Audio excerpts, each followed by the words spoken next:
Milli Hidrometeorologiya Xidməti və Dövlət Dəniz və Liman Agentliyinin Gəmi Hərəkətinin İdarə Edilməsi Mərkəzi güclü küləklə bağlı əhaliyə və gəmilərə xəbərdarlıq edir.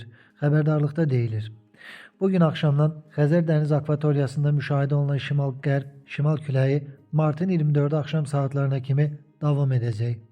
Həmin günlər ərzində şimal-qərb, şimal küləyinin sürəti saniyədə bəzi yerlərdə 23 və 28 metrə qədər güclənəcək.